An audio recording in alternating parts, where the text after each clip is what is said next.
আমি সব কিছু তার উপরে ছেড়ে দিয়েছি। আমার ভয়, আমার কষ্ট, আমার স্বপ্ন, আমার সব কিছু। আমি বিশ্বাস করি সব ঠিক হবে। সারাটা বছর অপেক্ষা করি এই রাতটার জন্য।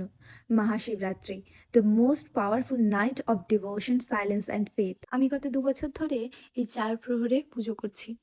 Each prahar feels like one step closer to him. ধূপের গন্ধ, বেলপাতা, জল আর দুধ দিয়ে অভিষেক।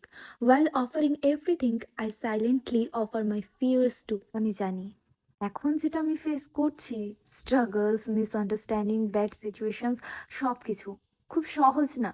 সামটাইমস ইট ফিলস হেভি, কিন্তু আমার একটা জিনিস খুব স্ট্রং, মাই ফেথ ইন হিম।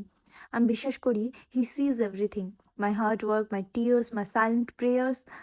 এই 4 প্রহরের পুজোয় আমি শুধু একটা জিনিস চাই, শক্তি। Not shortcuts, just strength to continue.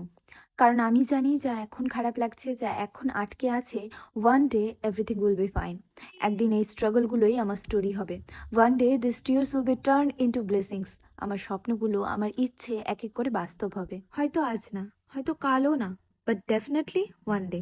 এই যে মহাশিবরাত্রির রাতটা শুধু পুজো নয়, ইটস এ রিমাইন্ডার, ঝড় যতই হোক ভরসা থাকলে দাঁড়িয়ে থাকা যায়। কারণ আমি এইটুকু জানি, when you surrender to Shiva, you don't lose anything, you only transform. 3টে প্রহরের পুজো শেষ করার পর ভোরের দিকে যখন আমি শেষ প্রহরের মানে 4র্থ প্রহরে পুজো করতে বসি, I close my eyes and talk to him. আমি চেষ্টা করছি, শুধু তুমি পাশে থেকো, আমি বিশ্বাস করি সব ঠিক হবে।